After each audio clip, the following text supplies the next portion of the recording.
Assalamualaikum warahmatullahi wabarakatuh.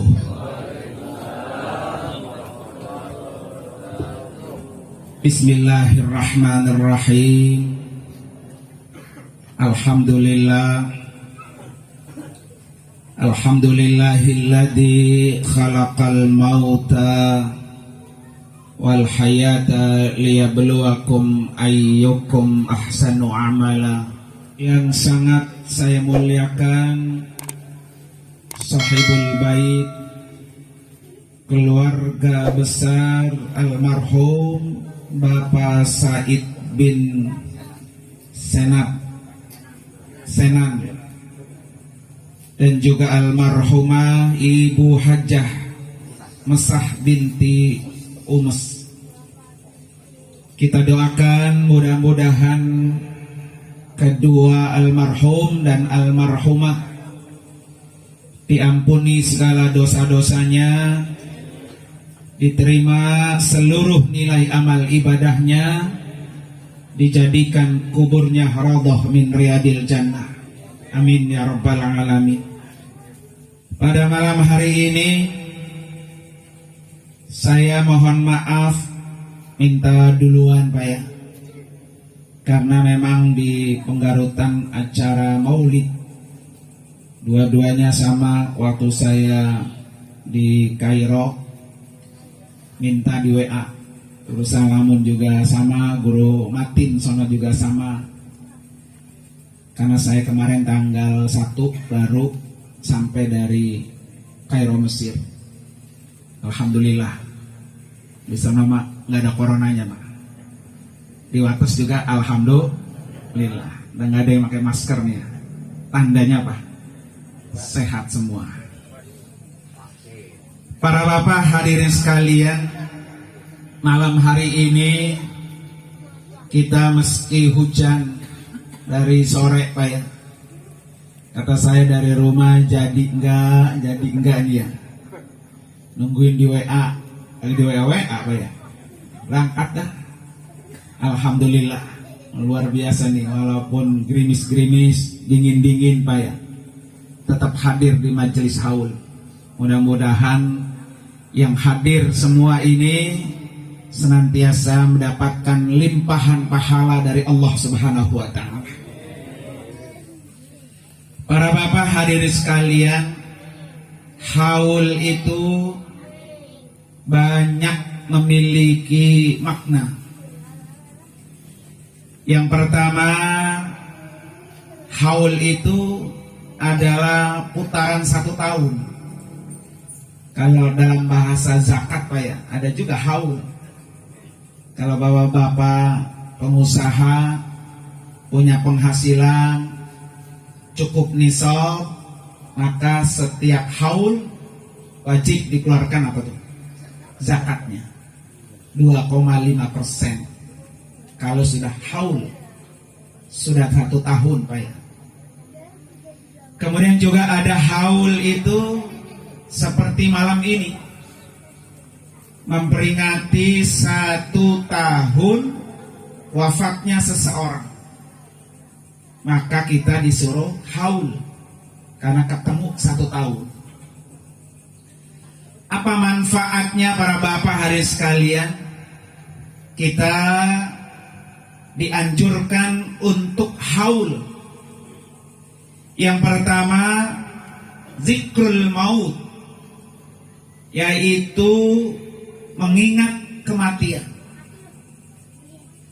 Karena kita semua pasti mati. Kalau malam hari ini kita haulkan orang tua kita, mungkin besok kita menyusul Pak. Karena tidak ada yang tahu kapan kita mati. Kalau kita sering duduk di majelis-majelis haul, sering duduk di majelis-majelis tahlil, maka kita termasuk orang-orang yang sering mengingat kematian. Kira-kira Bapak ini setiap hari ingat mati berapa kali? Baik. Kalau tidak ingat mati Pak, tidak ingat mati, maka kata Nabi, kita bukan orang cerdas. Bukan orang cerdas. Justru kalau orang setiap hari semakin sering dia ingat mati, maka Rasulullah itu sebutkan adalah akyas. Orang yang paling cerdas adalah orang yang selalu ingat mati. Itu orang yang paling cerdas. Rasulullah Shallallahu Alaihi Wasallam pernah ditanya, Afdalul mu'minin ya Rasulullah, ayyul mu'mini afdal. Ya Rasulullah, ayyul mu'mini afdal. Orang mukmin mana yang paling utama? Kata Nabi, ahsanuhum khuluqa. Orang mukmin terbaik adalah orang yang akhlaknya bagus. Itu orang mukmin yang paling baik. Makanya kalau kita pengen masuk kategori ini Pak ya, akhlak diutamakan. Makanya Rasulullah Pak ya, Rasulullah itu akhlaknya luar biasa. Sehingga Allah yang memuji. Dengan apa Allah memuji Rasulullah memiliki akhlak yang luar biasa? Di dalam Al-Quran surah Al-Qalam ayat 4. Wa innaka la'ala khuluqin azim. Azim itu Pak asma Allah. Shadaqallahul azim gitu Pak ya. Jadi al-azim itu adalah asma Allah, nama Allah. Nama Allah yang agung disandarkan oleh Allah kepada akhlak Rasulullah. Apa Pak? Ciri orang memiliki akhlakun azim. Orang ini Pak, baik sama yang dia kenal, baik sama yang dia tidak kenal, baik sama yang memusuhinya. Tuh, 3 poin tuh Pak. Orang yang punya julukan akhlakun apa? Azim. Jadi kalau kita baiknya Pak sama saudara doang Pak ya. Kalau kita baiknya sama tetangga doang, sama orang yang benci sama kita, kita nggak baik, belum dapat kita predikat akhlakun apa? Azim. Apalagi Pak, apalagi kalau sama saudara kagak apa? Nggak baik, nggak akur, nggak bakalan bisa dapat akhlakun apa tuh? Azim, nggak bakalan bisa. Ngapain kita hidup Pak ya? Kalau sama tetangga nggak akur, ngapain kita hidup kalau sama saudara nggak akur? Itu nggak penting Pak, nggak penting itu. Karena itu semua nggak akan pernah kita bawa ketika kita mati. Sementara kita nggak tahu kapan kita mati. Kalau besok Pak kita mati, kita masih marah sama saudara, masih nggak akur sama saudara, berarti kita mati bukan husnul apa? Khotimah, na'udzubillah Pak. Ini harus segera diapain? Diperbaiki Pak. Kalau kita pengen orang-orang yang apa? Yang punya akhlakul azim. Nanti panjang dah tuh kalau bahas akhlak Pak ya. Karena materinya bukan maulid. Kemudian kata Rasulullah, dilanjutkan hadisnya Pak. Tadi kata Nabi ketika ditanya, siapakah ya Rasulullah? Ayyul mu'mini akyas. Mukmin yang seperti apa ya Rasulullah yang paling cerdas? Kata Nabi, aktsaruhum lil mauti dzikra wa ahsanuhum lima ba'da isti'dadan ulaika al akyas. Orang yang paling cerdas kata Nabi, orang yang sering mengingat kematian. Yang paling baik dalam mempersiapkan diri untuk menjemput kematian. Ini orang yang paling cerdas. Makanya tadi Bapak saya tanya, berapa kali sehari ingat apa? Mati. Kalau kagak ingat sampai berarti kita bukan orang betul. Bukan orang cerdas. Jadi orang cerdas itu orang yang selalu ingat mati. Asy-Syaikh Al-Imam Al-Ghazali, beliau mengatakan apa? Anggap Pak, hari ini hari kita terakhir berada di dunia. Selalu begitu. Hari ini kita duduk terakhir bersama-sama. Karena esok belum tentu kita ada. Hari ini kita bisa zikir bareng, esok belum tentu kita masih hidup. Itulah orang yang akyas, baik. Orang yang cerdas, orang yang selalu ingat kematian. Itu yang pertama Pak. Fungsi atau makna daripada itu. Haul. Jadi kalau Bapak malam hari ini duduk bareng memperingati haul almarhum dan almarhumah Pak ya.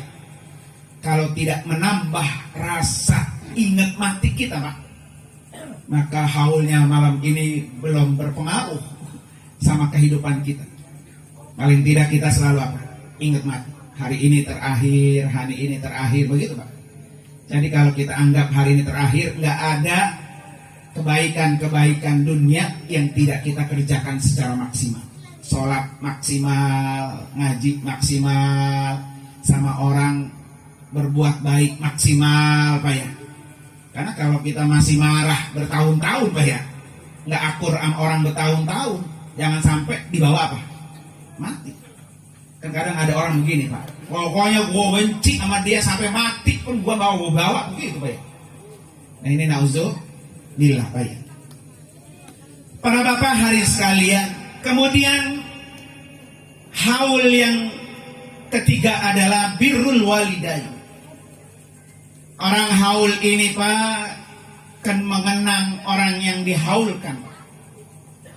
Orang yang dihaulkan ini kita kenang kebaikannya apa aja. Makanya kata Nabi, uzkuru mahasina mautakum.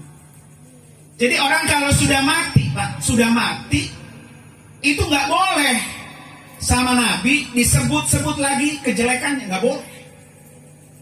Kalau Bapak masih ngomongin kejelekan orang yang sudah mati, maka itu merupakan antum syuhada fil ardh, menjadi saksi Pak di dunia. Makanya jangan sekali-kali kita nyebutin kejelekan orang yang sudah mati. Perintah Nabi adalah udkuru mahasina mautakum. Sebut kebaikannya saja. Karena semakin sering Pak kita menyebut kebaikan orang yang sudah mati, itu semakin bertambah saksi kita di hadapan Allah buat almarhum. Makanya tempo hari ada jenazah digotong Pak di depan Nabi lewat. Kemudian orang-orang yang mengiringi sambil menyebutkan kebaikan jenazah yang digotong itu. Kata Nabi, wajib baginya tuh orang, wajib baginya. Nggak lama lagi lewat orang gotong jenazah, diiringi oleh orang-orang yang di belakang jenazah sambil ngomongin kejelekannya.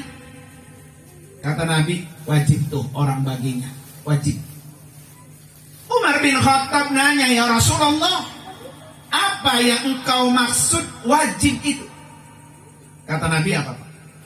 Kalau kamu melihat jenazah, kemudian kamu iringi, kamu sebutkan kejelekan, aibnya, kekurangannya, wajabat lahunna.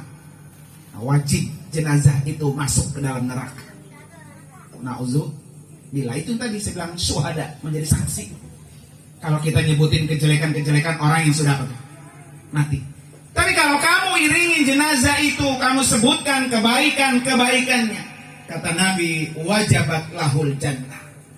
Wajib baginya dia apa tuh? Surga. Nah, malam hari ini Pak ya, wajib kita sebutkan kebaikan yang kita haulkan.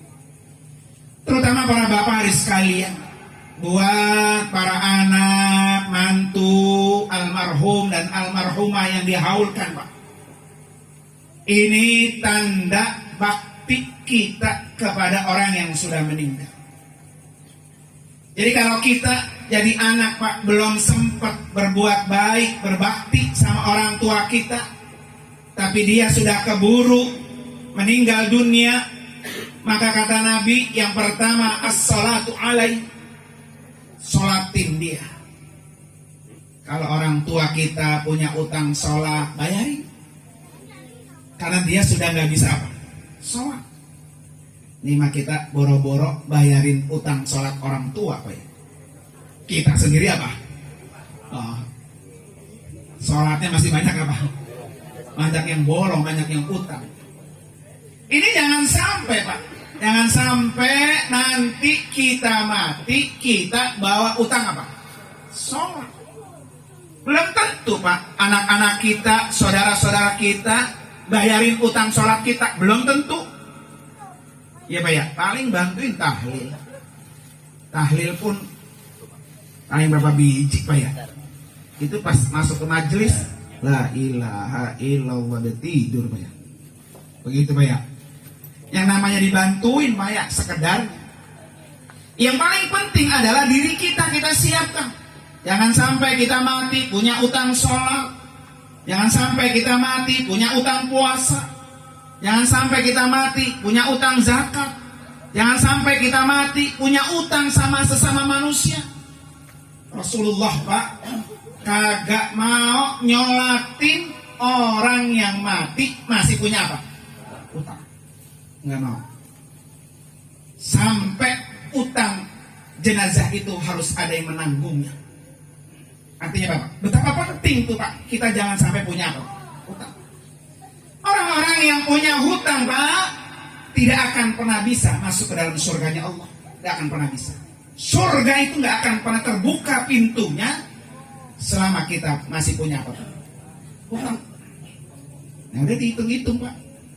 Kita punya utang sama siapa? Kalau belum bisa bayar, catat aja. Bayar, catat aja. Nanti mungkin ahli waris kita ketika kita mati tahu kalau kita punya apa? Utang. Oleh karena itu bakti anak-anak nih sama kedua orang tua yang sudah berpulang ke rahmatullah. Kalau bisa bayarin hutang sholat, bayar. Kayak itu Pak, kayak kita haji gitu Pak.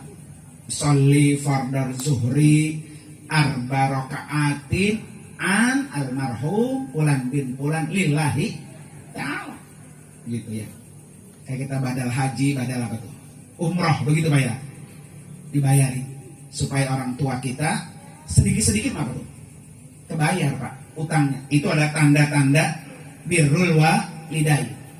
Bahkan para bapak hari sekalian, Imam Ahmad bin Hambal Pak, beliau berkata, katanya, demi Allah, sejak aku kenal guruku Imam Syafi'i. Imam Syafi'i gurunya Imam Ahmad bin Hambal, salah satu guru Imam Syafi'i. Kemarin saya ke Mesir Pak, kuburan kan di sana. Saya ziarahin. Ziarah ke makam Imam Syafi'i. Sebelum ke Imam Syafi'i, lewatin gurunya dulu, yaitu Imam Muwaqi. Imam Muwaqi baru sampai ke Imam Syafi'i. Alhamdulillah saya ajak ziarah tuh anak-anak sana. Imam Ahmad bin Hambal ini Pak, beliau tidak mau sholat 2 rakaat sebelum didoain tuh gurunya. Dalam rangka apa Pak? Dalam rangka memberikan sentuhan sambungan hati antara murid dengan guru. Jadi kalau pengen berkah rezeki kehidupan dunia kita Pak, kirimi doa buat orang tua. Ya, buat orang tua. Kalau pengen berkah rezeki apa? Dunia. Kalau pengen berkah rezeki ilmu, kirimin doa buat siapa? Guru. Dah, itu 2 biji. Kalau dia masih hidup Pak, dia didatengin. Kalau orang tua kita masih hidup, segala sesuatunya dia apa? Diperluin. Jangan disakiti, jangan tidak dilayani Pak ya. Banyak kadang-kadang Pak, orang tua udah tua Pak ya, udah tua. Itu malah anak-anaknya kagak berebut Pak. Makanya dalam satu riwayat mengatakan apa? Rugi Pak, ada orang yang tinggal sama orang tuanya yang sudah tua, menyebabkan anak ini tidak masuk surga? Rugi besar. Karena pintu surga itu Pak ada ketika orang tua kita tinggal sama kita dan dia sudah tua. Itu pintu surga. Bahkan riwayat lain mengatakan itu pintu surga yang paling tengah. Jadi orang tua itu pintu surga yang paling apa tuh? Tengah. Pintu surga yang paling tengah itu Pak, pintu surga yang paling enak. Bapak-bapak kalau nyari yang tengah-tengah, ya Pak ya. Katanya yang tengah paling apa? Paling enak gitu ya. Surga begitu Pak. Pintu yang paling enak dimasukin dalam surga, pintu paling tengah. Dan pintu yang paling tengah yaitu birrul walidain. Kadang-kadang Pak ya, surga di depan mata kita apain? Kita abaikan. Surga di depan mata kita abaikan. Padahal dia tiap hari ada sama kita. Kadang sering kita maki-maki, kadang sering kita omelin Pak ya. Ini makanya dikatakan Nabi, rugi orang yang kayak gini tidak bisa masuk apa? Surga. Apalagi kalau dia sudah mati Pak, sudah mati. Orang yang sudah mati, sudah meninggal dunia, anak-anak yang ditinggalkan pada bekia-kia kalau diajak haul umpamanya Pak. Patungan untuk haul bekia-kia, dia nggak mau, alasannya nggak punya duit. Padahal itu adalah pintu keberkahan. Pintu keberkahan kita. Kalau pengen berkah dunia, banyak-banyaklah Pak berbuat baik sama kedua orang tua. Kenapa orang banyak gak mau Pak kalau diajak begitu? Karena mungkin dia belum tahu kalau pintu keberkahan ada di situ. Kalau Bapak mau dengar cerita Uwais Al-Qarni Pak ya, Uwais Al-Qarni luar biasa. Beliau ini hidup di zaman Nabi, tapi tidak dinamai sahabat Nabi karena tidak pernah bertemu dengan Nabi, nggak pernah bertemu. Karena Uwais Al-Qarni tinggal di Yaman, Nabi tinggal di Mekah dan Madinah. Tapi Nabi udah tahu kalau di Yaman itu ada anak muda yang bernama Uwais Al-Qarni. Orangnya tukang ngamon kambing, tukang pengembala. Tapi Pak, doanya mustajab. Doanya mustajab. Sampai-sampai Nabi nggak ketemu tuh, sampai Nabi mati Nabi nggak ketemu. Nabi berwasiat sama Umar bin Khattab dan Abu Bakar. Nanti kamu kalau ketemu sama Uwais datang ke Mekah, kamu temuin, kamu minta doanya dari Uwais. Padahal Uwais orang apa? Ngamon kambing. Doanya mustajab. Apa Pak? Karena dia sangat menghormati ibunya, sangat menyanjung ibunya, melayani. Sampai-sampai Pak, kambingnya yang paling gede dia gendong di atas pundaknya. Dia naik ke gunung, bawa kambing tuh. Dia turun lagi dari atas, dia naik lagi ke gunung, dia turun lagi, begitu bawa kambing. Sehingga orang-orang pada heran, ngapain tuh Uwais? Kayak orang gila. Kambing digendong-gendong naik kemana? Ke gunung. Kata Uwais, saya biar kuat, fisik saya kuat, karena saya mau gendong ibu saya ke Mekah. Cita-citanya mulia tuh. Ya, cita-citanya sangat mulia.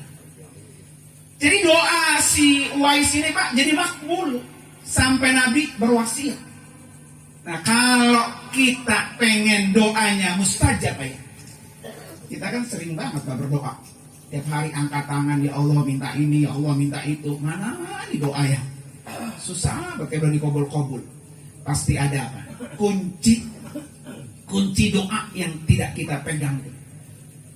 Kalau pengen doa-doa kita dikabul oleh Allah Subhanahu wa Ta'ala, maka muliakan orang tua kita, baik dia yang masih hidup ataupun dia yang sudah mati. Di antaranya ya kayak acara-acara seperti ini. Ini dalam rangka adalah untuk memberikan keberkahan buat kita yang hidup, bukan hanya mengiringi doa buat orang yang sudah mati, tetapi juga mendapatkan keberkahan kita yang masih hidup. Para bapak hari sekalian, kemudian yang berikutnya, haul ini adalah satu mediasi Pak, mediator untuk bersilaturahmi. Ya, bersilaturahmi sama yang hidup. Kalau nggak ada haul gini, saya nggak datang ke sini, Pak. Bersilaturahmi sama yang mati. Yang mati malam ini seneng, bahagia, gembira karena dikirimin parcel sama anak mantunya gede. Parcel Fatihah, parcel Yasin, parcel tahlil, parcel doa, banyak. Ini adalah jalur silaturahmi yang kalau bisa jangan dihilangkan. Kalau bisa lagi, Pak, nggak ada biayanya, ya udah anak mantu bareng-bareng baca seperti yang malam hari ini kita baca. Nah, mudah-mudahan ini salah satu bekal, Pak, ya, buat kita yang mati ataupun yang hidup. Terutama kita yang hidup. Kalau kita hari ini hidup, besok belum tentu, Pak, ya. Minimal kita sudah punya apa? Bekal. Para bapak hari sekalian, yang terakhir, kebetulan saya diinformasi ada almarhum Bapak Edi Supriyadi. Beliau ini tercatat sebagai tamu Allah yang akan berangkat 2020 atau 2021, Pak. Karena corona, Pak, ya. Jadi tidak bisa, Pak, haji. Dan beliau keburu sudah dipanggil oleh Allah Subhanahu wa taala. Buat keluarganya sangat berbahagia, Pak. Kalau orang yang posisinya seperti almarhum Pak Edi, bahagia.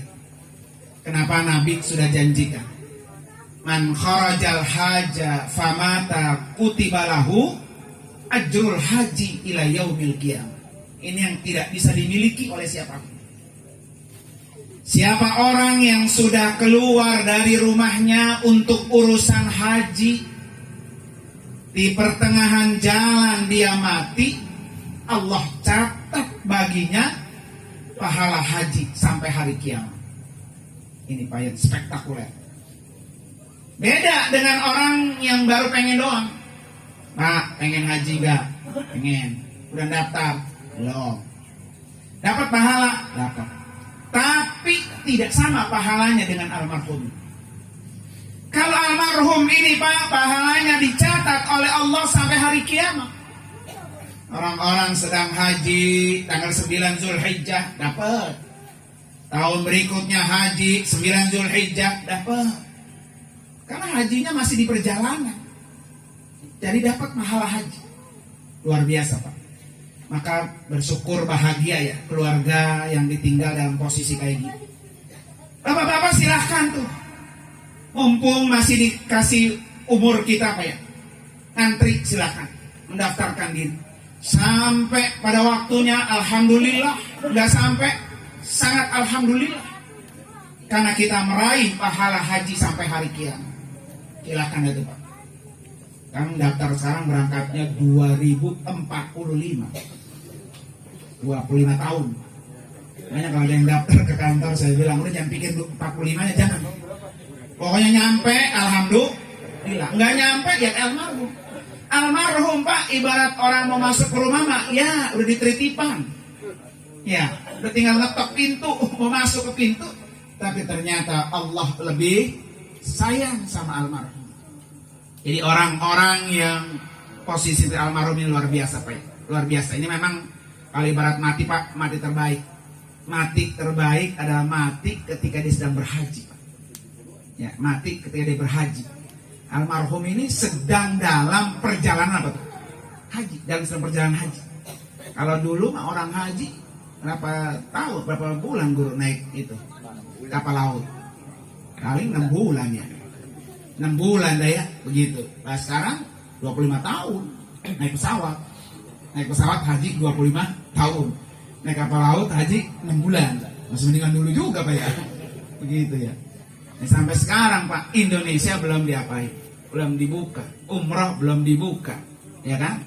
Karena emang mungkin, Pak, ya, dari catatan WHO Indonesia belum zona hijau, zonanya masih ya kuning-kuning gitu, kuning-kuning kentang, Pak, ya, kuning Golkar bukan, mendingan itu mah, kuning kentang masih butakan dikit, Kalau ke Mesir kemarin saya, ya alhamdulillah nggak ada apa-apa, udah enak. Mungkin Mesir itu sudah zonanya Pak, hijau. Di antara zona hijau itu Pak, kan ada laporan Pak dari negara ke WHO jumlah orang yang sudah suntik. Itu salah satu indikatornya. Jadi kalau orang kita semakin menjauh untuk nggak mau diapain, suntik ya semakin kagak hijau-hijau deh itu. Ada semakin yang lain semakin ikut. Iya merah terus karena atau diparani ke rumah pada lari Pak ya, nggak mau disuntik pada takut. Itu udah laporannya soalnya ke WHO Pak. Nah mungkin negara Mesir, Turki termasuk Pak ya, enak. Jadi kemarin saya pulang Pak dari Jakarta ke Dubai, kebetulan saya pesawatnya Emirat Pak ya, pesawatnya kosong. Di tengah itu kan pesawat Pak kursinya 4 ya, 3, 4, 3, itu satu baris tuh. Lah 4 sendiri. Ya udah saya tidur, bantalnya 4, selimutnya 4, ya. Tidur lentang ya. Bangun-bangun makan, terbangunin lagi makan tidur lagi ya. Lumayan tuh dari Jakarta ke Dubai 7,5 jam. Dari Dubai ke Mesir itu 3,5 jam. Ya kan? Dari Dubai ke Mesir penuh. Berarti orang masuk ke Mesir itu banyak. Baliknya pun begitu Pak. Dari Dubai ke Jakarta kosong. Karena orang masih takut datang ke Indonesia. Di antaranya harus dikarantina. Saya kemarin dikarantina selama 5 hari. Walaupun hasilnya negatif Pak ya, tetap aturan karantina ya karantina. Turis-turis nggak mau datang di karantina. Karena turis itu harus masuk hotel Pak. Hotel biayanya 7 juta seorang. Nah kalau di sekeluarga habis buat bayar karantina doang. Ya kan Pak ya. Belum tadi PCR 750. Setiap kali masuk 2 kali PCR 1,5 juta. Nah hotelnya 10 juta, udah 11,5 Pak ya. Belum makannya, belum jajan ya Pak ya. Nah ini jadi tambah berat biaya orang-orang asing untuk datang ke kita. Mudah-mudahan Pak, kita doakan negara kita cepat pulih Pak ya, cepat zona hijau sehingga kita bisa melakukan aktivitas seperti biasa. Para bapak hari sekalian, saya kira itu saja yang saya sampaikan. Mohon maaf sekali lagi, mudah-mudahan ada manfaatnya. Mari sama-sama kita baca suratul Fatihah. Wabil khusus kita niatkan buat almarhum Kong Haji Said bin Senan dan Ibu Hajah Mesah binti Umes ya kan. Syaibulillah kiramil Fatihah. A'udzubillahi minasyaitonir rajim. Bismillahirrahmanirrahim.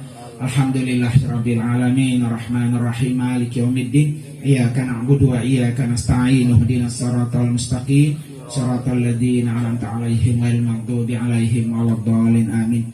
Terima kasih sekali lagi dan mohon maaf sekaligus mohon pamit. Hadanallahu wa iyyakum ajmain. Wassalamualaikum warahmatullahi wabarakatuh.